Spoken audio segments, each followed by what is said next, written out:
Hello and welcome to another episode of Tales of a Death Doula. Today, we're going to imagine, what if you could travel with a loved one beyond this world together? Not just through imagination, but in a very real interdimensional journey.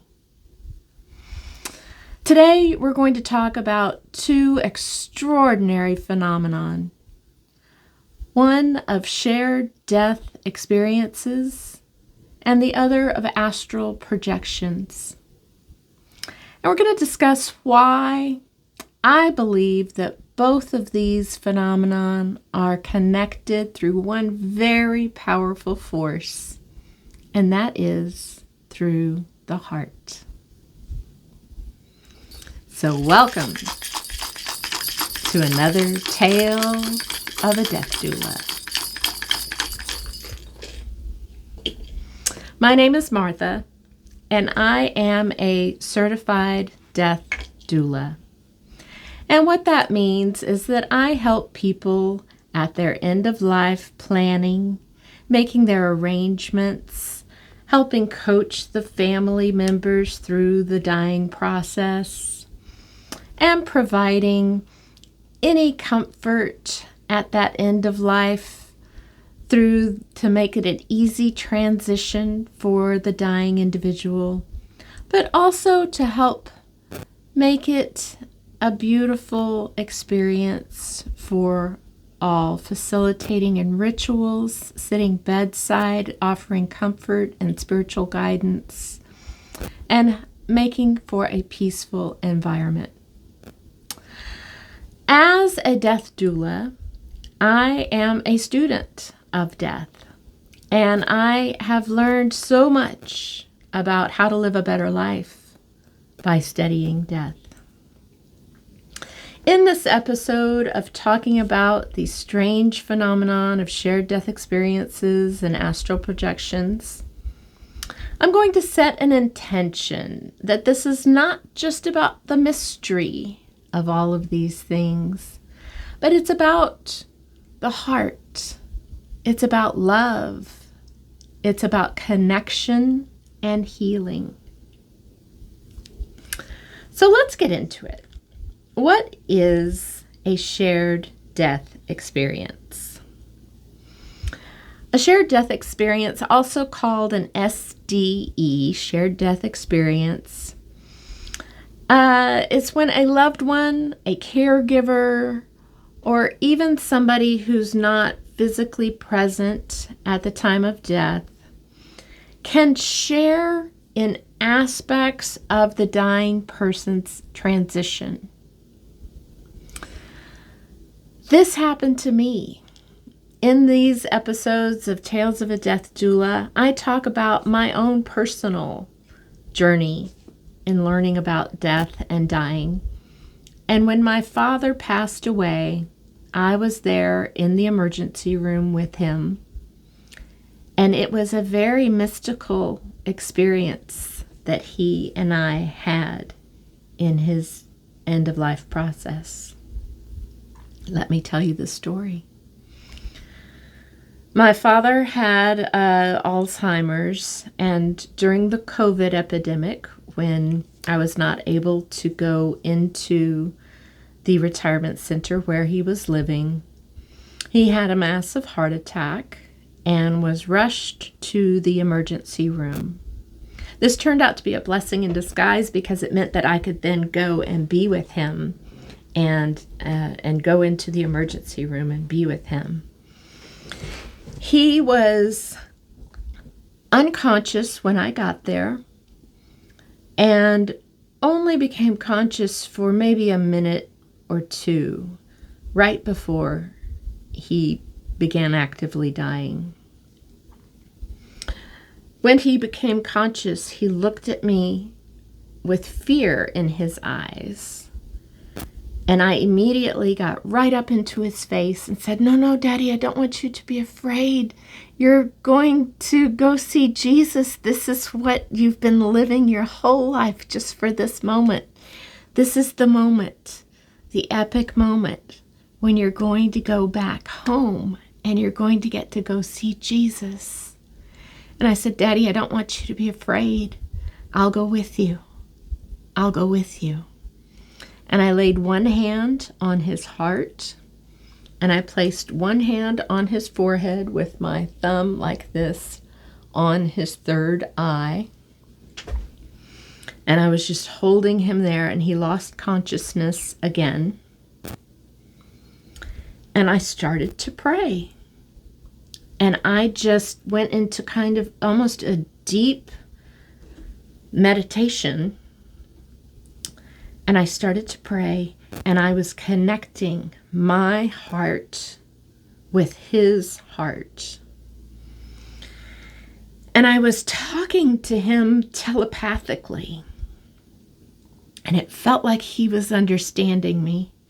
And as I stood there with my hands on his actual dying body, connecting my heart with his heart, I began to pray, and I envisioned in my mind that I was carrying his soul, just like you would carry somebody, bride over a threshold or something. You would carry somebody in your arms. I was carrying his soul, and we were walking through a deep, dark hallway. It felt like a passageway. And it was pitch black.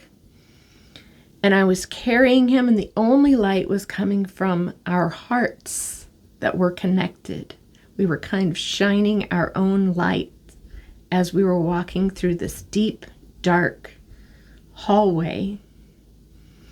And I was praying, "Oh Lord, please, this is my father. Please come and take him to heaven to be with you and the Father and the Holy Spirit.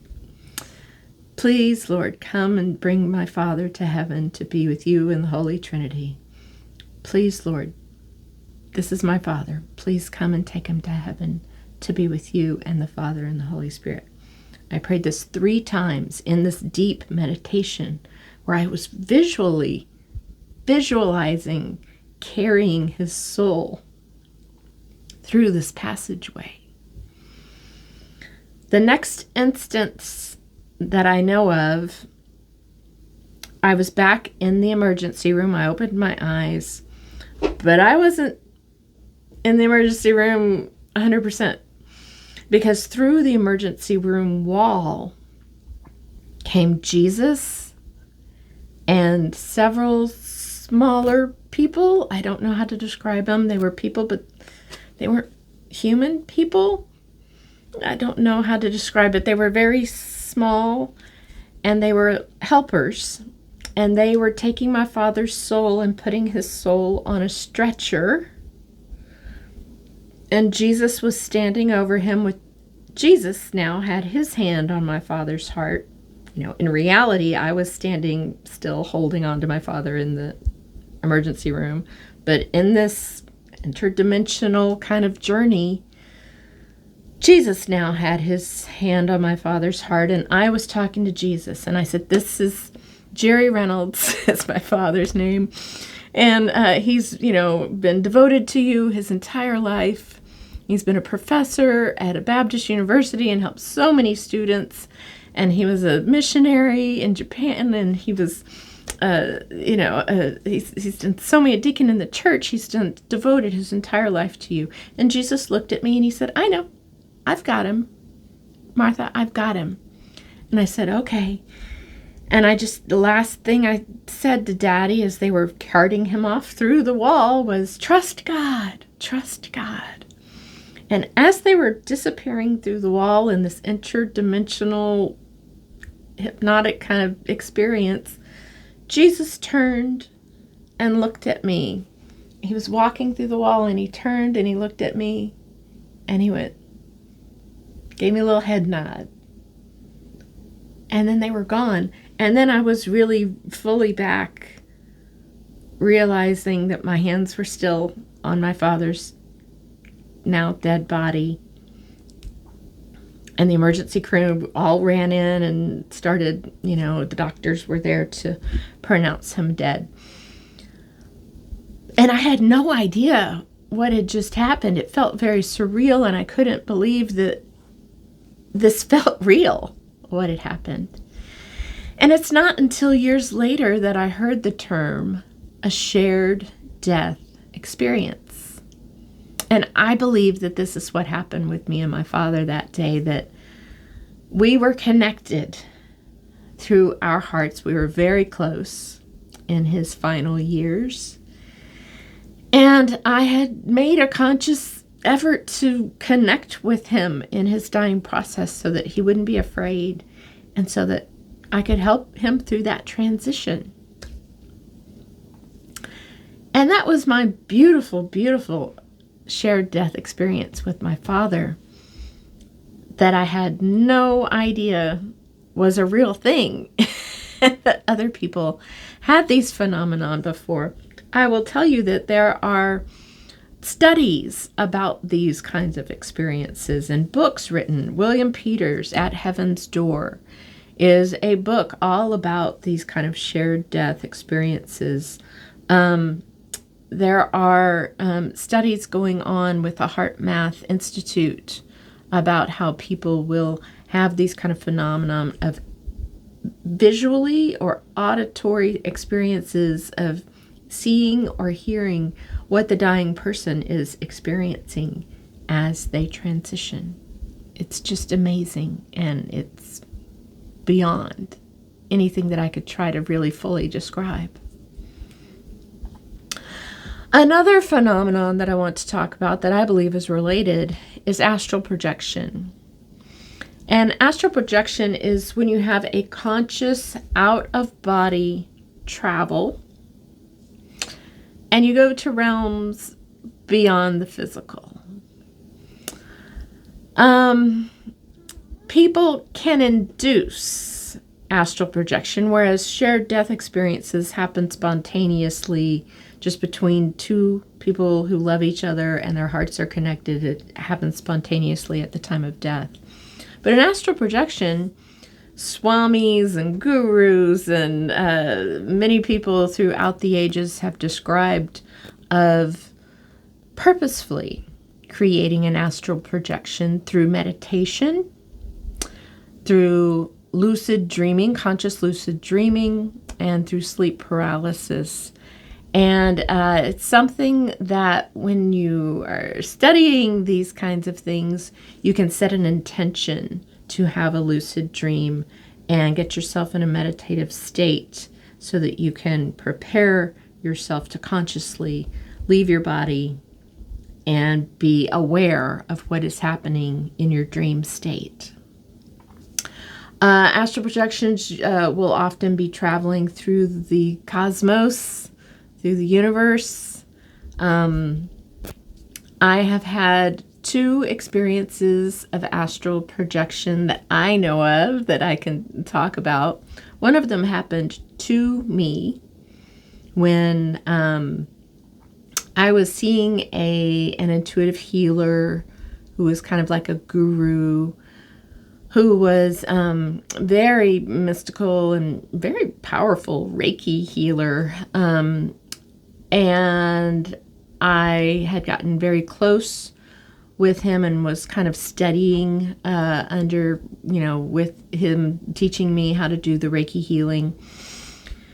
And had been thinking about, all of these mystical experiences that I'd had with him before going to bed one night, just thinking about how the connection and how much energy flows through his hands. He's a hands-on kind of healer, and when he touches your head or does the Reiki of hovering over your head, you could just feel the energy connection sparking almost from his hands. So I went to bed thinking about that and woke up in the middle of the night, in bed, asleep with my cat curled up around my legs, and woke up to a weird sensation, and I thought that I had dreamed about somebody jumping on my bed. And I sat up. I have a very dark bedroom, and so I sat up and looked, and I have a mirror right next to my bed with my mirror and dresser. And I happened to just sit up and look in the mirror thinking, what was that? Did somebody breaking into my house? What did I just hear? Sound asleep. Woke up with a start. What dream? I thought maybe I'd had a dream. And as I'm looking in the mirror trying to figure out what was that noise, what did I hear? The Reiki healer guy sits up right behind me as I'm looking in the mirror and says, he waves at me and he goes, "It's me. Hi, it's really me." And he touches me on the shoulder. And I was shocked. I could not believe. Like, I said, "What are you doing here? You should not be here. This is my bedroom. You should not be here." And he was fully clothed. We were, nothing nefarious like that was going on, but he was there. I could feel him touching me. And he said, "Well, I want to heal you, but I need to know what's wrong with you. And I need to do a scan of your upper respiratory system to know what's wrong with you." And he laid his hand right here on my chest. I could feel it. This wasn't me sleeping. This was real in some weird way. He really entered my bedroom and hopped on my bed and was wanting to heal me. I have a heart condition, so that's why he wanted to lay his hand on my heart. And I didn't like it. And so I said, "You should not be here. You need to leave now." And he immediately vanished. I went back to sleep because I was like, I don't want to deal with any of that. That freaked me out. My second astral projection happened accidentally. I was in love with a man that I was deeply in love with. And I went to bed thinking about this person that I was in love with. And I think it works like he had to be thinking about me too. I think that's how the healer entered through the portal into my bedroom. I was thinking about him and how amazing his healing aspects was. He had to be thinking about me, I guess, at the same time. I don't know. There's some kind of heart portal that opens. So I had been thinking about this man that I was in love with, and I just remember that I kicked my leg over to the other side of the bed, and I felt I touched his leg. And all of a sudden, I was in his bedroom. And he leaped out of the bed and threw his covers off like, "What the hell was that?"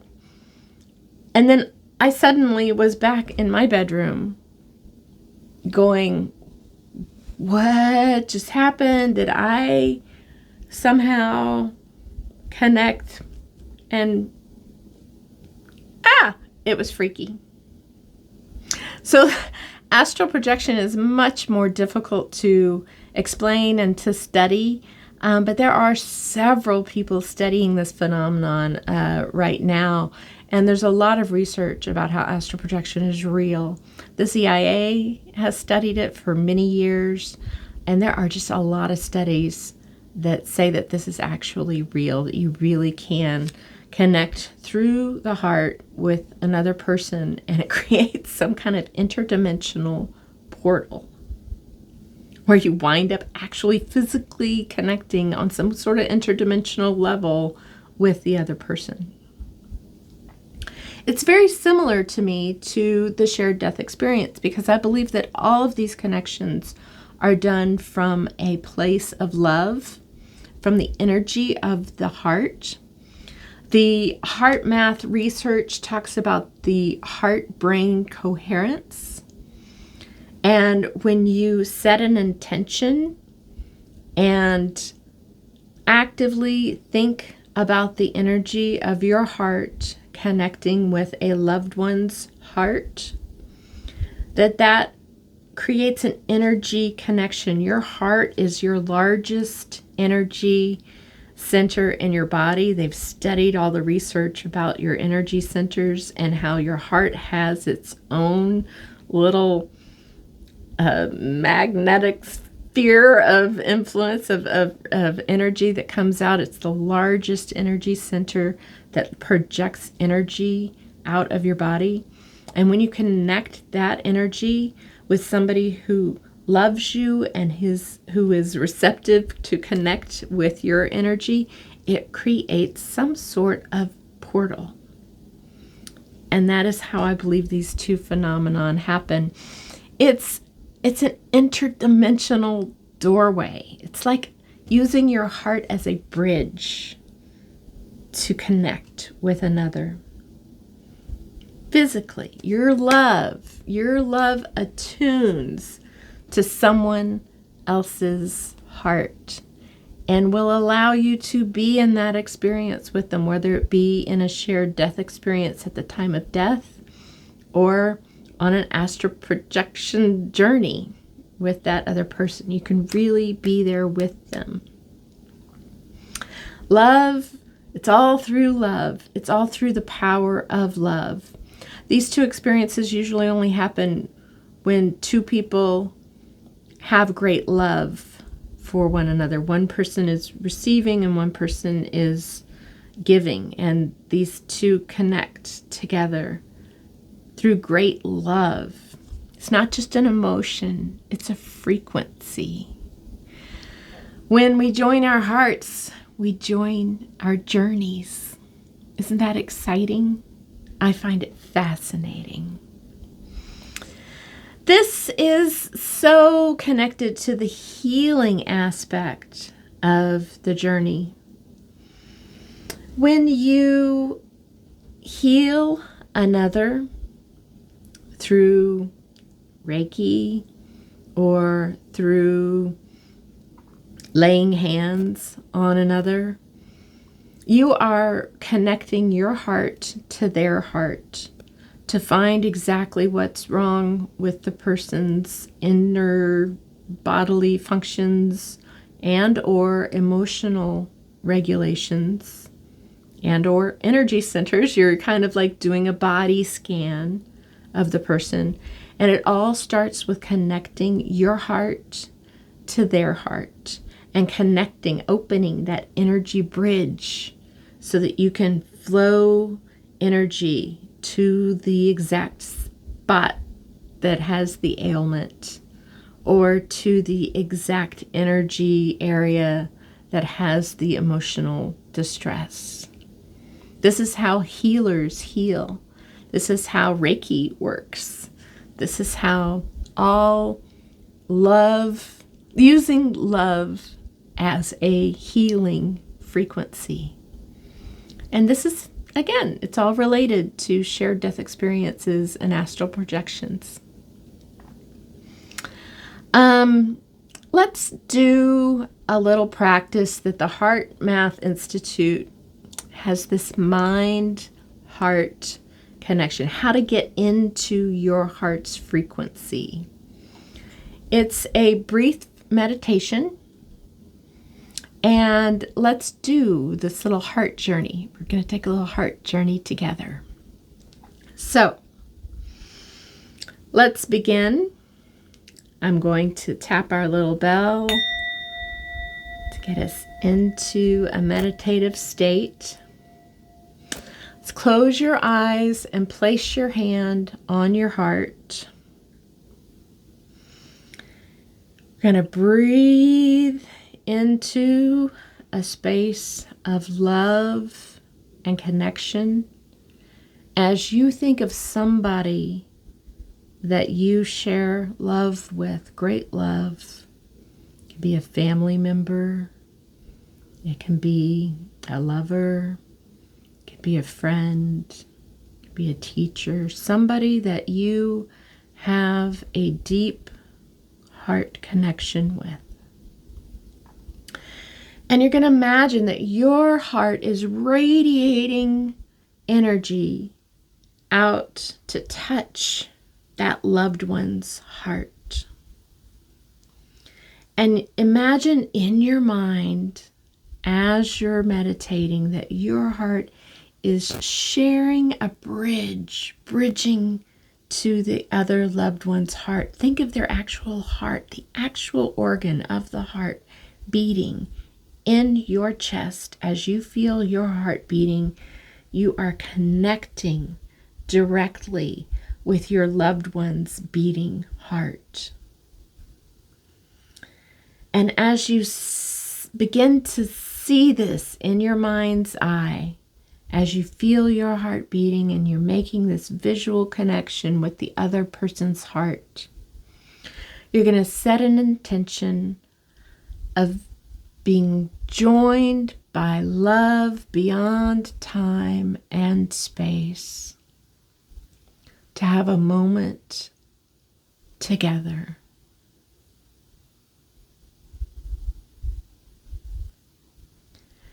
And this can be with somebody who's passed over. This can be with somebody who's alive today. This can be with your child who's at school, or your grandfather who's already passed over. Doesn't matter. The heart energy never dies. Making these connections through meditation, through intention, setting intentions, through letting your imagination build this visual dynamic of this actually happening. This is how we connect through the heart. In this meditation, what did you feel?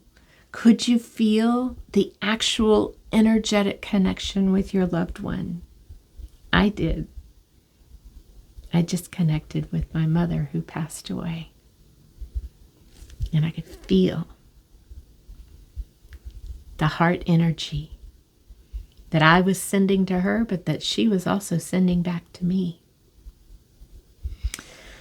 Getting in touch with your senses, getting in touch with setting an intention, getting in touch with visualization of these phenomenon are how you build that meditative state and the connections that you start connecting with people telepathically and in visual ways.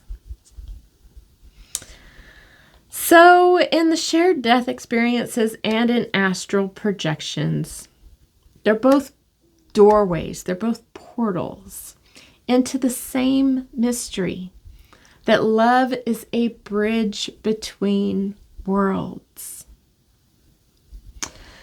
I would invite you to share your stories in the comments if you've ever had an experience like this with a shared death experience or astral projection. You're welcome to share your experiences in the comments.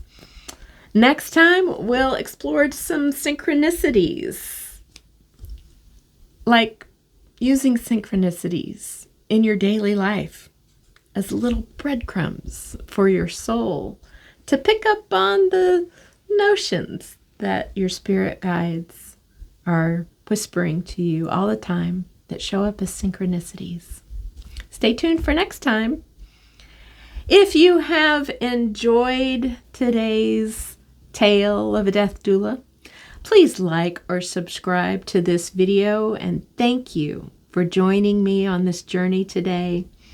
May your heart guide you to deeper connections with the living, with the dying, and with eternal love that weaves us all together. We are all bridging with each other through our hearts. Thank you. Have a blessed day.